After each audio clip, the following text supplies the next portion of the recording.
Bonjour. Dans cet épisode, je vous présente Baxia la bactérie. Bonjour Lorny.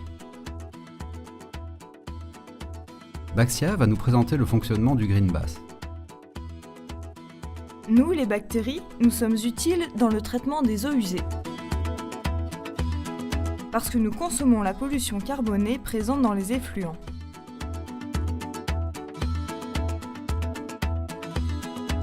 Pour cela, comme les humains, nous avons besoin d'oxygène. Et comment trouves-tu de l'oxygène dans l'eau ? Il ne doit pas être aussi facile à trouver que dans l'air. En fait, l'oxygène existe sous deux formes dans les eaux usées, plus ou moins accessibles. La première forme est dissoute et facilement disponible, mais elle demande une aération artificielle du bassin.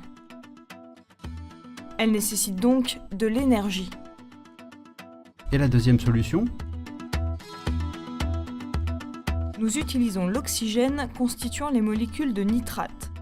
Celles-ci sont présentes dans les eaux usées. Elles constituent une partie de la pollution et sont transformées en ammonium une fois l'oxygène récupéré.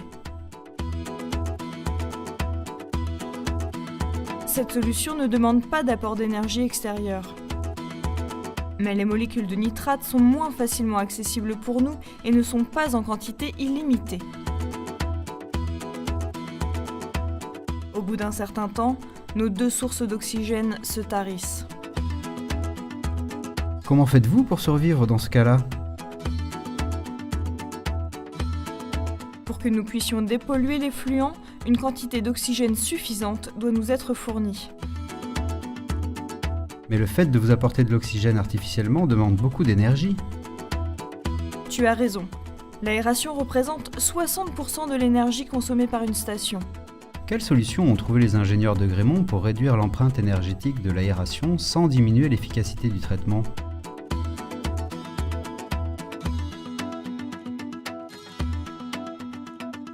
En fait, la solution est simple. Une sonde de mesure du nitrate et de l'ammonium est plongée dans notre bassin. Et donc, grâce à la variation des taux de nitrate et d'ammonium, l'aération se déclenche ou pas ? Tout à fait. Lorsque le taux de nitrate devient trop faible par rapport au taux d'ammonium, cela signifie que nous avons consommé la totalité de l'oxygène dans le bassin.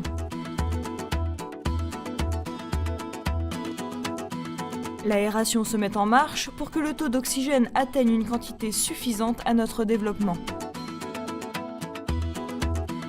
Ainsi, lorsque les charges polluantes varient au cours de la journée, Green Bass adapte le débit d'air au plus juste de nos besoins.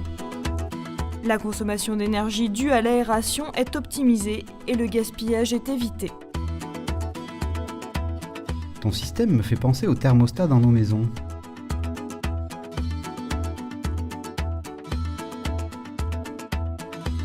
Quand la température de la pièce devient trop basse, la chaudière envoie de la chaleur au travers des radiateurs.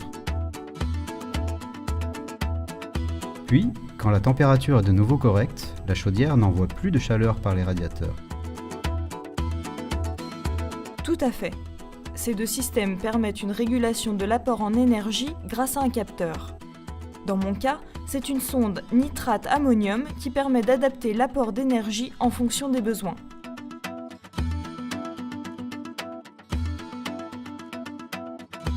L'équivalent donc d'un thermostat pour une maison.